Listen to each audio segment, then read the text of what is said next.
little monster mash dudes turned out so cute. Mary, he is so adorable. I love his little mouth.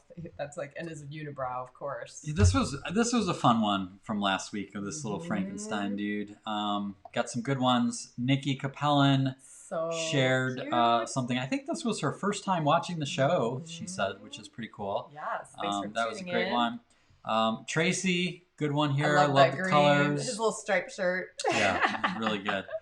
And then this one was extra special. Wendy Whitney Scher was drawing with her daughter, I believe, and this is one of the ones she put together, and it's actually like a folded what a cool card. idea. So that's the outside. Caution. This is the inside. Grateful Dead. Frankenstein listening to the Grateful Dead, and I love this little flap and his little hands down there. Yeah. So cool, so cool. I love it. Very good. Meme of the week. We got a really appropriate one here. Yeah, this is the up-to-date electoral map for the election. It's this is updated within the last 5 minutes. I think I'm pretty sure. Exactly about right. So you can just go ahead and print that off and pay attention at home. Yes. Yeah. Meanwhile, we were having some fun on election day in the Escape Adulthood League. By the way, if you have drawings this week, when we do Let's Draw a little bit later, please send them to kj@escapeadulthood.com. Oh my gosh. Or if you have love seeing your art. any examples of adultitis fighting that you have observed, either in your own life or in your neighborhood, let us know. Send it to kj@escapeadulthood.com. But at the escapeadulthood.me is the home base of the Escape Adulthood League, and that is a free social network, I guess, a community of adultitis fighters. And we had some fun this week. Yes. Rachel was we behind actually this, don't allow political speak and talk on that. Like that's we try to keep it clear rules. of that because there's enough of that on Facebook and whatnot. But we did have some debate going on. Yes. And so Rachel took the lead on this, and there were quite a few polls going yesterday. The first one is a huge debate: dogs versus cats. I mean, I know what you would pick. Yeah. Any day of the week. It's going to be dogs. I'm going to go with dogs for sure. I'm going to go with dogs too. So, I mean, we're not going to Both argue of us on that one. are in the dog camp. But what won? Here's the thing. So here's this was updated about an hour ago. Returns are still coming in. We don't know what counties they're all coming from. But what I know so far, the best guess we have is cats is actually slightly ahead. Not by much. Still too close to call. But cat. I'm actually surprised because I feel like we're more of a dog world, not by a blowout, but I would expected it to be maybe reversed. Does this count when people have multiple cats though? Like, does it kind of offset the whole? I don't know. I know if it was our youngest daughter, she'd be on the cat side for sure. How about pizza, deep dish versus thin crust? Now, when you put that picture of deep dish, that's a tough one because that's almost like the Chicago style stuff, right? Conversation. It's a little deep dish comes in a lot of different versions, right? But then again, so does thin crust, right? Yeah. You've got the New York style that's really you can fold floppy up and stuff, whereas then there's I like the cracker crispy crust. Yeah. What do we got here? So. Back to some of this. Amy says cats. Yeah. She was a cat person. Nice. Jody goes both ways. She's got the cat and the dog. That is very common. Christy also with the cats. Yeah. And Helen says cats still rule the world. So interesting. There you go. Rachel says she refuses to accept that answer. Our vote's still coming in. As far as I know, votes are still being found Rachel's in basements the dog girl, huh? Places. We got dogs. So, love to hear what you think about the deep dish versus thin crust. You're more deep. I've gotten you onto the thin. He's converted me on the cracker crust, but if you put these two pizzas on the table, I'm probably gonna grab a Chicago style deep dish. So if you want to go Team Kim, Team Jason on this one, you can. I'm reminded of this deep dish of when Lucy was born. Oh yeah. And we first brought Lucy home. From the birth center, and first night home as parents, and we were exhausted because it was a very long labor, and it was a very long ride home because it was in the middle of a snowstorm, and I was driving about 1 mile an hour because I had a baby in the back. Baby. And oh my gosh. Yeah. And I think it was our midwife just suggested. Did she actually say a big go order cheesy a pizza? big thick pizza and eat almost as much as you can. And she had me at big cheesy thick pizza, and we did. And I will forever, ever, ever think of the Chicago style deep dish pizza of my first day as a dad. So that was a good memory. Association. Sure. So we got some question or some things here. Don says only Rosati's. Oh, hi Don. That was a good one. Yes, right? Rosati's. We haven't had that in forever. Brenda says pizza. Not going to be picky. Yeah. Right. That's one of the cool things about pizza is I could have pizza every day of the week. And if it's just like a different topping or a different crust, it's almost like it doesn't count. And even if it is the day. same, oh well, right? You're like, it's fine. Right. Tracy says any pizza, great pizza. Good point, Tracy. This is really, like we said, it's non-important but highly debatable issues here. Very non-important, but very debatable.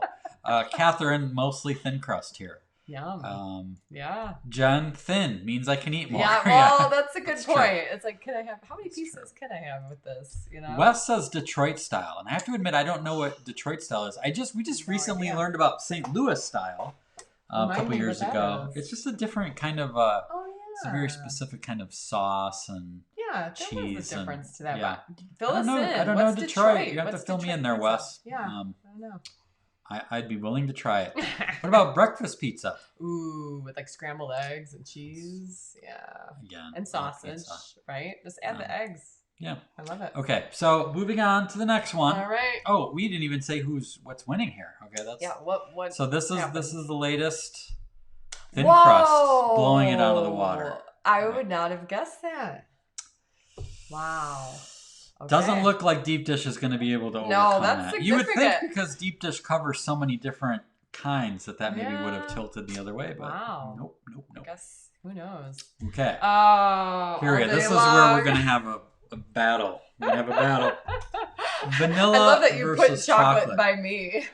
That was unintentional, but it worked out good. It worked out good. Chocolate. So this actually works out pretty good. Now, of course, this works. I'm not sure if anyone has a difference whether it's a cupcake or ice cream or frosting let's just or go what. Straight flavor. But I think straight up, I'm vanilla all day long. Vanilla is missing a flavor. It's like what you have in the batter before you put in the chocolate. This is funny coming from the girl who likes Three Musketeers, chocolate and nougat. All of the flavors of Snickers. The nougat highlights the chocolate flavor, so it does make sense. But where are my chocolate people? Come on, don't be shy. You know you're out there. I actually prefer dark chocolate now that I've, Tracy says chocolate for sure. Right? Krista, I knew there was a reason I liked Krista quite a bit. Oh man, because of that. Krista. Amy says Team Kim. I think she spelled Team Jason wrong. Oh right. Steven is chocolate. Steven, right. Paul, vanilla is like taking a blank canvas and calling it a painting. Oh! Disagree. I needed that phraseology, Paul. Thank you. Rachel, clearly smart. Lisa, though, chocolate, morning, noon, and night. Problematic. Right? We've got a lot of opinions on this. Can we talk about the fact, though, that we don't really use like real vanilla beans when we do anything with vanilla? So maybe if you would bake something. If you used a real vanilla bean. I think we're going to have a flip. Maybe no, I have not. But I would like to try pure vanilla and not just McCormick's vanilla. What am I thinking of? Extract, right? Jody and Tom split down the middle. It's a divided household, just like us. Boy, there's a lot of opinions on that, you guys. Let's see. What's Wendy saying about Three Musketeers? Wendy. I use Three Musketeers and mouse traps. Oh my gosh. No.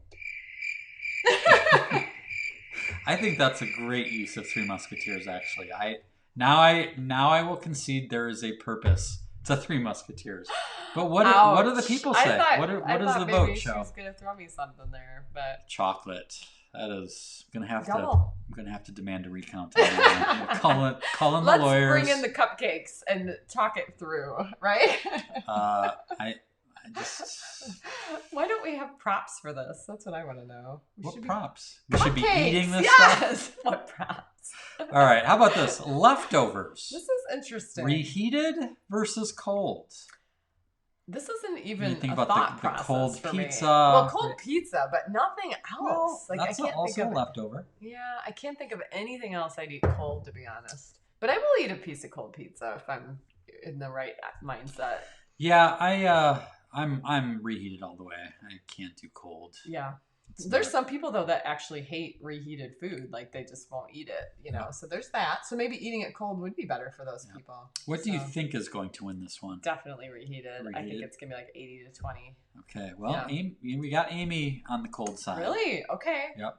Interesting. Steven acknowledges that it depends on the leftovers. Yeah, I know. It is a little bit different.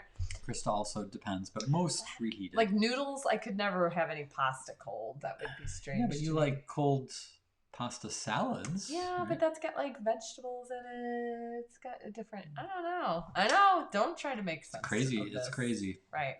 Here we. Let's see the numbers. Oh. See, even more. That is like. Yeah, that is like California right there. Or Alabama. That's one of those. It's just not in competition. Doubt. Not in doubt. No. All right, here we go. Ooh. I think this one could be evenly matched. Yeah. Creamy peanut butter versus crunchy peanut butter. This actually depends on the day for me. We usually have both in the cupboard, and it's kind of like, am I in the mood for a crunch? I don't know. Are you kind of the both? I'm just realizing how literally unimportant this discussion is, but like we're wording it as like, well, you know, if I had to think, this is, I don't know, like don't make me choose. But that's what we need right now, right, guys? Kara, this is how much brain cells we can use. Crunchy all the way. Crunchy, all right. Crunchy for Steven. I see Shauna is on the creamy team. Okay, Shauna, maybe you can relate to this. I think creamy. I just like the spread of it on the knife. I like that, like, you kind of feel like you're in a commercial, you know, like you're doing. So I think there's part of the application that I enjoy of the creamy. Yeah, What's yours? I'm with Don. I'm on the Team Crunchy. All right, Team Crunchy. Frodo Baggins says it must be crunchy. You have to be on Team Crunchy. You live in Madison, Wisconsin. Cindy says creamy. Wes says extra crunchy. Extra crunchy. Do Mike they really says put crunchy. more crunchies in there? Do they really add extra, or is that one of those things that they just like on the label? Yeah. They throw 2 more peanuts I know. in. Like, extra crunchy. That's crazy. I'd love to know what the ratio is. Shauna's with you. She says creamy is very satisfying to spread. I think that's part of it for me. So there's a lot of opinions on this one. People really care about crunchy versus creamy peanut butter. We really should talk about and what flavor jelly. I love you for that. Let me just say that right now. Okay. We're gonna reveal this. I don't know if they necessarily care. We're just they care enough to type and get their votes in. So let's see. It's gonna be even. It's gotta be. Oh, that's fraud. Wow. That's fraud. It's not real. I wonder if kids voted, because kids. We don't have any kids in the Escape Adulthood League. Oh, that's what this is. This isn't. This isn't Family Feud. This isn't. Survey says. Good point. I was like, our kids all eat creamy. Where do you think this survey happened? Exactly. I forgot. Oh, man. Let's see. I don't know which one to push. Gross.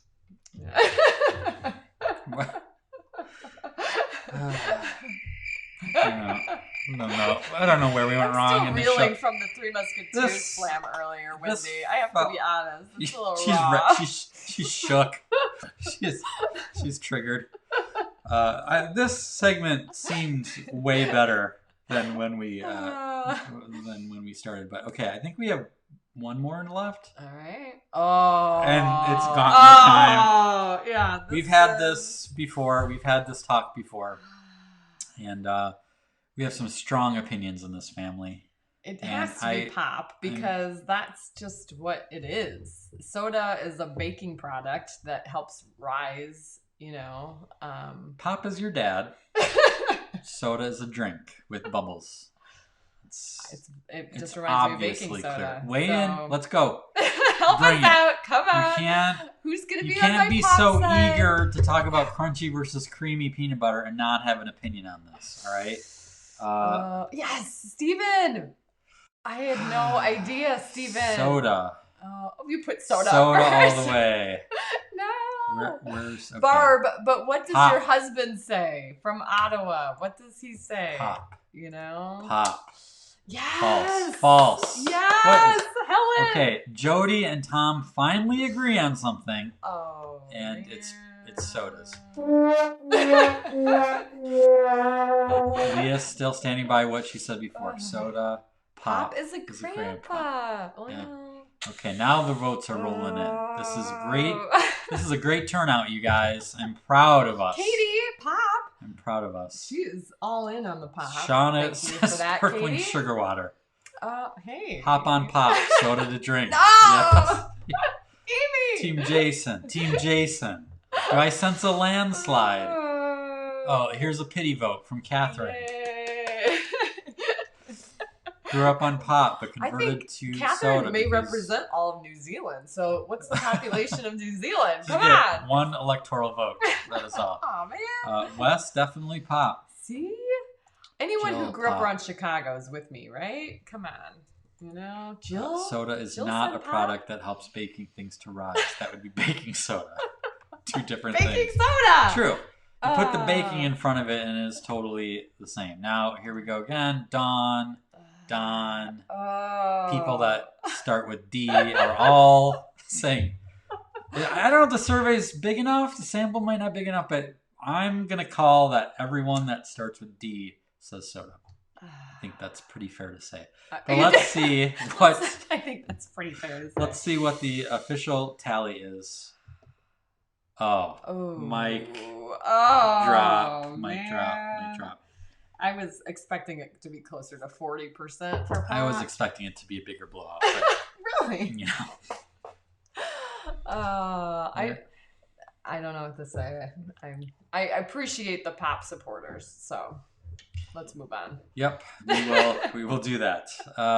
Okay, so meanwhile at Hogwarts, as anyone who watched last week saw, Kim and I were professors at Hogwarts. The beard got shaven, but it's coming back in strong. I did give myself a little haircut from that shot. shot. Nothing different about Kim. So we showed the pictures of our kids. So Lucy was Bellatrix, Ben was Draco, and Ginny was Luna Lovegood. And I don't know if you can tell in that picture, but she had the quibbler and it was upside down. And then you may not recognize in the back is Jenna. Back who left. Many of you know she's in the back. She is Hagrid. So she's got the glasses on. She's got a big giant head of hair and a beard that she spray painted pretty black. epic. And the coat was you can't really see the coat. The coat was amazing. It was and she actually arrived to our home wearing blocks on her feet, so she would be taller than because Hagrid's a giant. It was a little dangerous though. It wasn't a long-term decision. It had to be removed for the actual trick or treating. And then Sue, our good friend Sue, was Professor McGonagall. So she had that face down.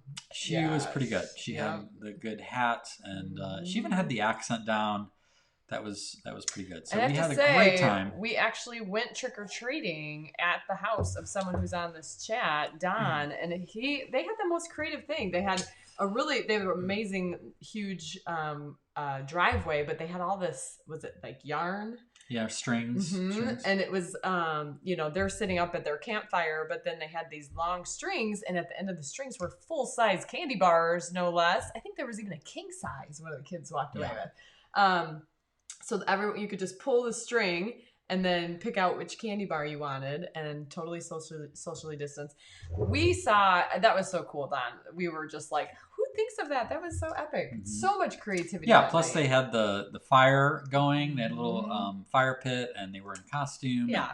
And then across the street, Adultitis Fighters. From them was also another neighbor who had Hotel Transylvania playing on a big screen. And Baby Gates. The person was wearing a hazmat suit with a big long pincher thing that was handing out candy to the kids from social distance. So it was so And they cool were to sitting see. on the side of a whole row of baby gates, which was just an epic. And if I remember correctly, they had like a living room lamp was out in the garage. It was like almost like a living room outdoors. Yeah. And but there were a number of really creative setups in the neighborhood. It was definitely a lighter crowd this year, but the people who did it took it to the next level. Well, I know Shia, awesome. I don't know if she's on tonight. She attached all her candy to little sticks and put them along the edge of her driveway. So it was almost like little lollipops, like you're kind of like something from Hansel and Gretel or whatever.